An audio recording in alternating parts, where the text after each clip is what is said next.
Hey everyone, welcome back to the Growth Signal, where we are rethinking the future of customer experiences, how we build them, how we keep them, and how we continue to lead as customer expectations rapidly evolve.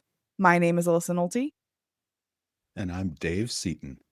and we are going to have a fantastic conversation today. Dave, let's get right into it. What is your hot take? My hot take, Alyssa, is that anybody with a skill and a will can be an independent consultant, and they should consider it. You are striking fear into the hearts of some of our listeners, Dave, because I feel like a lot of people hear independent and hear uncertainty and fear and unexpected, dry spells for wages and the feast and famine of consulting. So tell us more about one, why you think anybody with the will and skill can do it, and two, why you think they should. Absolutely. Well, first off, it's not for everybody because it does have a lot of uncertainty, a lot of risk, a lot of ups and downs, but it is for anybody who has that will and that skill. And when I say skill, we need you need to be really, really good at something, right? So this message is not for the 22-year-old straight out of college getting their first job thinking, "Oh, I could be an independent consultant." I had a 21-year corporate career before I quit, some recognitions and accolades and stuff.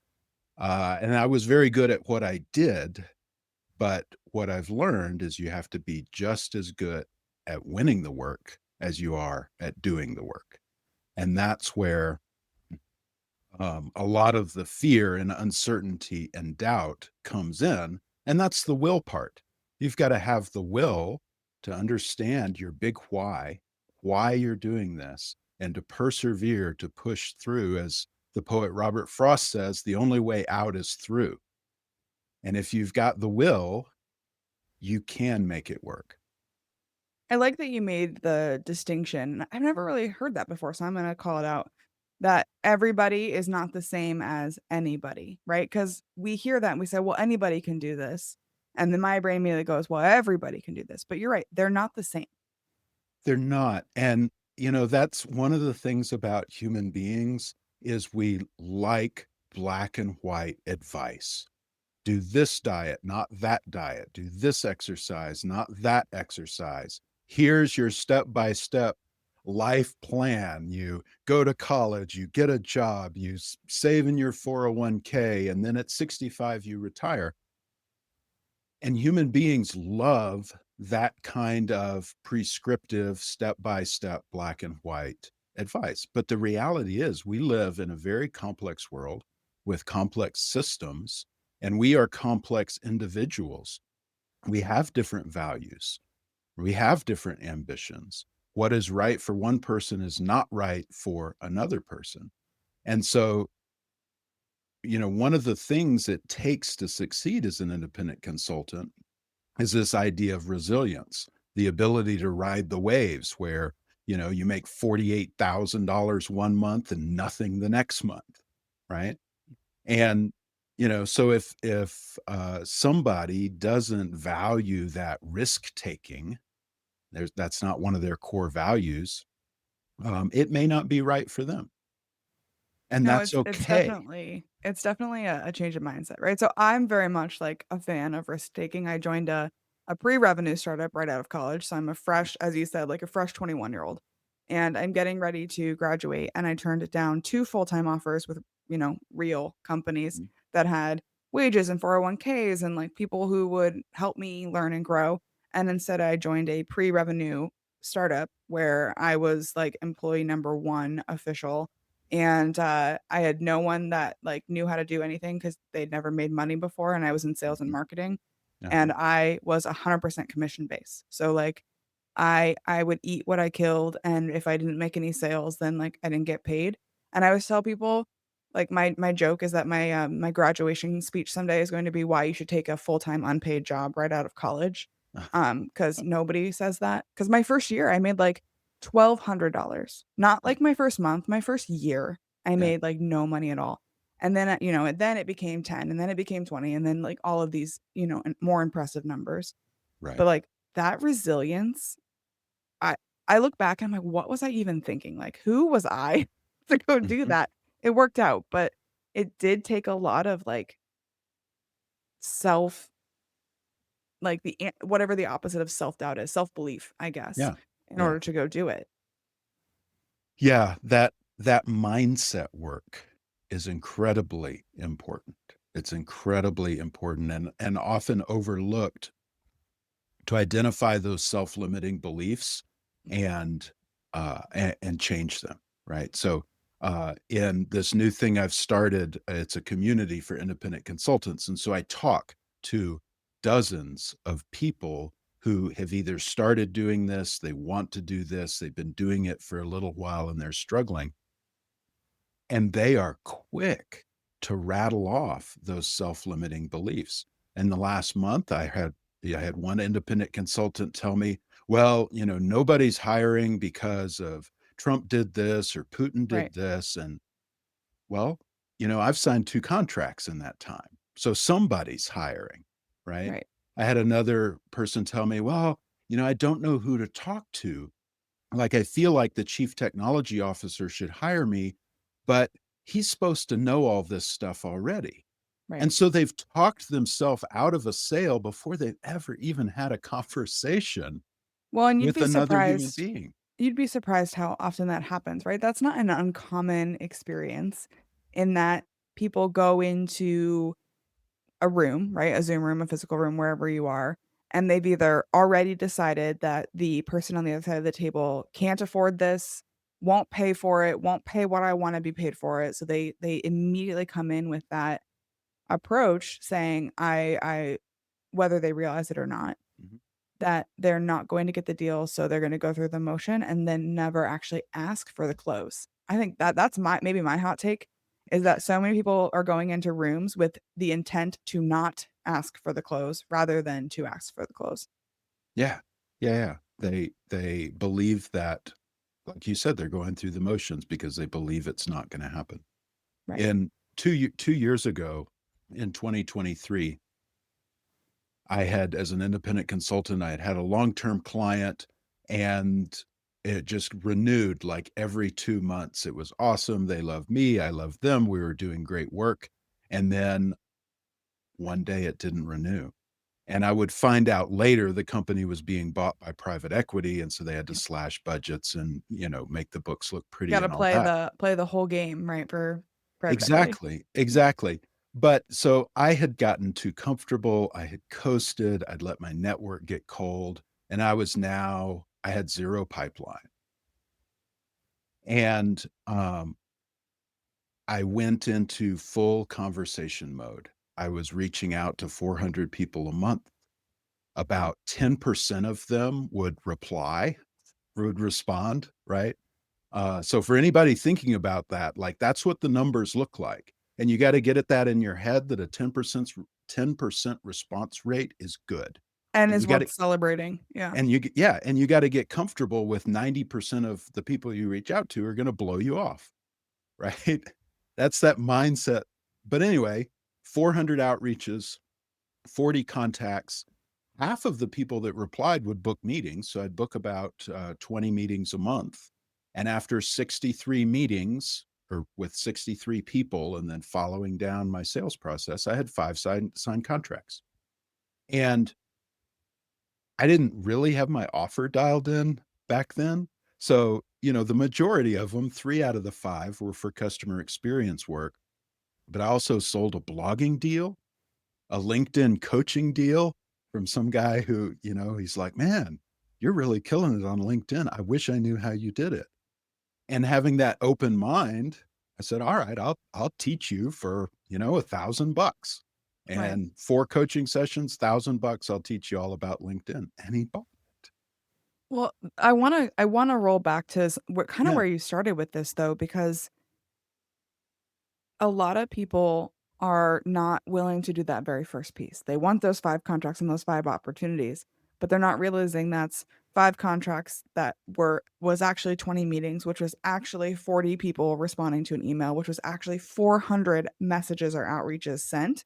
yeah, And I see way too many people who wanna be their own boss, who wanna be a consultant, who wanna go down this road, who maybe even have the skill to do so, but to your very first point, not necessarily the will to do what it takes, right? They have the will to be a consultant, but Sure. not the will to do what it takes. So I want to touch that first. The second thing I want to comment on that you said is that complacency.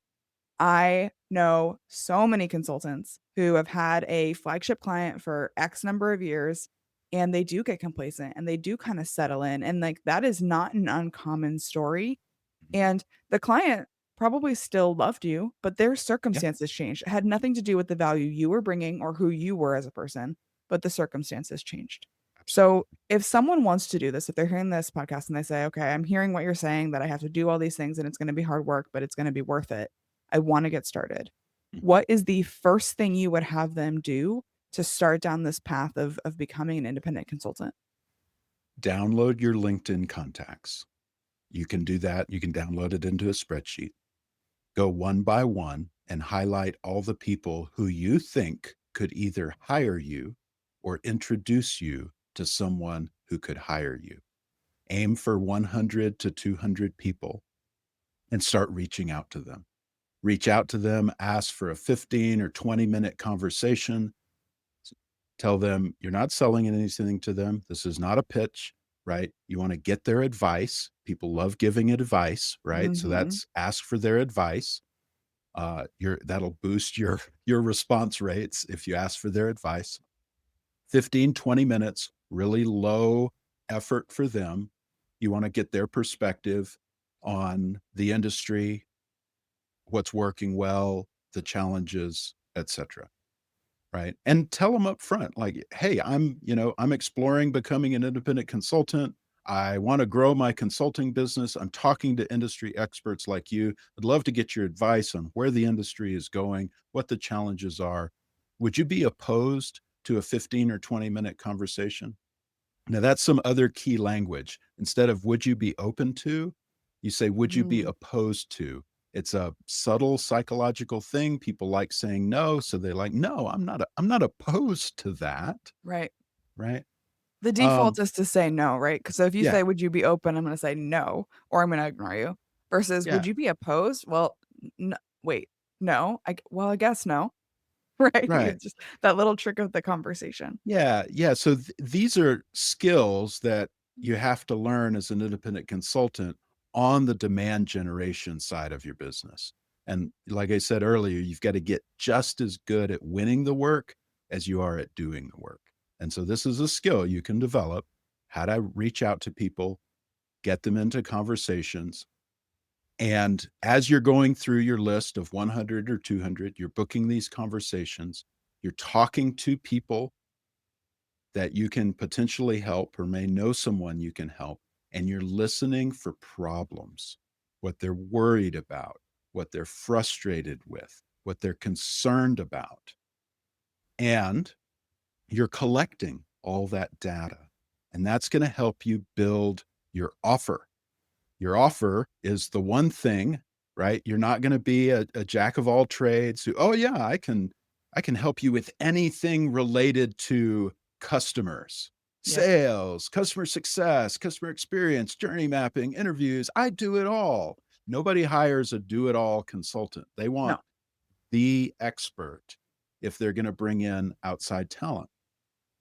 One of my consulting friends, she's an aerospace engineering consultant with some pretty unique wind tunnel experience. She is establishing herself as the go to person if you need to test an unmanned aerial vehicle in a wind tunnel. How awesome is that? Right? And she's going to have the reputation, she's going to be top of the list for that kind of work. She's going to be overbooked on that stuff. Well, and niches get riches. Someone Yeah. once said that to me, and, like, it feels a little bit scary, right, to say this Mhm. is very specifically what I do, and it feels like maybe you're limiting yourself to Yeah. opportunity, right? Because Right. when you first started, you said you didn't really have your offer fully baked, so you kind of, like, did a bunch of things that were kind of in the same vein, but, when you're first getting started, you're just trying to figure out what are people willing to pay money for? What are people willing to pay me money for? Yep. And what am I going to get some joy out of doing? Let's imagine someone has gotten started. They've decided to go down this path. They have the will, they have the skill to be an independent consultant. What do you think is like the biggest mistake that a green first time independent consultant makes that listeners should be on the lookout for? Oh gosh, there's a lot of big mistakes. Let me think. A lot of the big mistakes, they're around your offer, they're around your pricing, and those mindset things we talked about, like, going into a conversation thinking, well, I need to come in low because, I know the economy, they probably don't have a lot of budget. I don't want to scare them off. Like, you don't know. You don't know that, Right. right? Your job is to discover that information, and there's skills you can learn for how to discover that. Um, Offers, people build offers around what they wanna do or what they think people need, not what people want to buy. Um, earth Earlier this year, well, they're a client now, they've extended twice, but they wanted a workshop. That's what they really, really wanted, was a workshop. So I did a workshop for them, right? I didn't try and convince them that, well, what they really want is this project that I like to do, that I know how to do, that costs a lot of money. They wanted a workshop. So we did a Yeah. workshop and we drove a ton of value for them, and it's resulted in 2 contract extensions. A one-time small project is now, you know, probably my will be my longest running client. That happens quite a bit too in my experience where you have a consultant who has some piece of intellectual property that they're very proud of and that they Mhm, invented. Some framework or they wrote a book or there's some process that they, are very, very proud of. mhm, And I see too many times where they are determined to put that intellectual property into everything they do, whether it makes sense for the customer or not, whether the customer wants it or not. And that just ends up creating friction for everybody involved because mhm. the customer wants what the customer wants. And if that's in your wheelhouse and something that you want to deliver, then you can just deliver that and that's okay. Not everything has to be a Harvard business case study and the future book and a future keynote presentation. Sometimes you can just do a job. Yeah. Yeah, absolutely. Yeah, I think you hit that rookie mistake nail on the head right there. Is it's all about listening to what the customer wants. What is that pain that they have? What are they worried about, concerned, frustrated, anxious? And how can you help them? How can you help them get to the other side, get that outcome that they want? Right? Not what you think they should have or what you want to do or this really cool idea that you've got. What's the outcome that the customer wants? And you use two different words here that I want to point out for listeners and really just highlight again. Don't come in with what you think you know, come in with trying to discover. Because a lot of times, too, again, talking about rookie mistakes, they're hiring you for your expertise. They're hiring you for something. So you act like you have to know everything coming into the room, Mhm, right? Because you're a consultant and this is your area of expertise. So they expect you to know. But in reality, everybody wants to think that their business is incredibly unique and their situations are super different than everybody else's. Every time I go into a new consulting opportunity, they're like, well, this is a situation you've probably never seen before. We're going through this really specific, unique challenge that no business has ever had to suffer through. And then as they're talking, I'm like, okay, well, it's just like this project. It's just like this project, right? But nobody wants to hear that their business that they believe in truly deeply and love has the same exact problems that as every other business out there. mhm. So like keeping that in mind that people want to feel like you are taking the time to truly know them as an individual rather than just a, standard 10K that you've Yeah, read and everyone is the same. a absolutely, and that's one of the real benefits for companies of working with an independent consultant, is they're working with the person, right? They didn't get sold by a partner at a big firm, and then there's a fleet of new grads that runs in to execute, a work plan that, the partner made up 5 years ago. they get to work with the person. And that's actually an asset to you in the business development process. And, to go back to something you said, don't go in as the expert with all the answers. Go in as the expert who knows what questions to ask, Yes, right? huge distinction there. Huge. And until they've asked you for a proposal, so when they've asked you for a proposal, now it's your time to show your stuff. Up to that point, you should be talking 30% of the time and listening 70% of the time. You should be asking questions, not talking about your great thing. Yeah. Again, another trap that even seasoned consultants fall into. Yeah. We use Otter for our note taking, Mhm. and note taking app like that. One of the interesting features that I think is probably underrated is it will actually tell you your percentage speaking time. Yeah. And we had someone on the team who really loved to talk. He would fill an entire meeting and then be like, "Okay, what questions do you have?" And then the meeting's over. Yeah. And we used it actually as a diagnostic for us to all practice like, okay, last meeting my talking time was 28%. That's great. I got to try to keep it at 28, or it was 70%. I have to get it down to like 50. Let's make that my goal. Right? Because you're right. People want to be heard. And if you're doing all the talking, how can they possibly get a word in edgewise? Yeah, you feel good if you're Yeah, doing all the talking. You feel great, right? You're spouting out all your thought leadership and they're listening to it and maybe taking notes. You feel good, but you're not gonna get the client that way. right. You're No. gonna get the And if client. you do manage to get the client, you might not have what you need in order to actually execute the work. So then you're either going to have incorrectly scoped it because you didn't understand the situation that you're walking into, or you're going to have to redo that entire conversation and then basically make the customer do it twice, which nobody wants another meeting of the exact same talking points. Yeah, yeah, that's another trap. So when it comes to working with consultants, let's flip it to the other side of the table. Mhm. People who are hiring consultants, what do you think is their biggest blind spot when it comes to deciding whether or not to bring an independent consultant into their business? I think people are, they're just stuck in what they know, right? Corporations, companies, it's always like, "Ah, I need to get this done. We need to hire someone to do this work." And traditional consulting has been, the big firms won't even talk to you if your budget's less than $1 million, right? Right. But post-pandemic, with remote work, virtual work, and how that has enabled connections, right? Like, I don't have to only work with people in Colorado Springs or the state of Colorado. One of my clients is in the UK right now, right? We meet early in the morning for me, late in the afternoon for her. So it's this mindset shift that you can now access world-class talent on a temporary, fractional, or project-based basis. You don't have to make a full-time hire.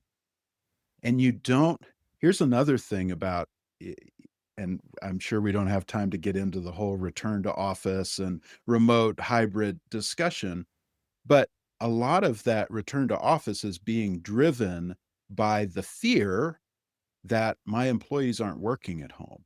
Right. The mouse wigglers, the lazy girl jobs, the people working 3 jobs, the quiet quitters, like, we've all seen the news. You don't have to worry about that with an independent consultant Right. because this is well, number 1, our reputation at stake.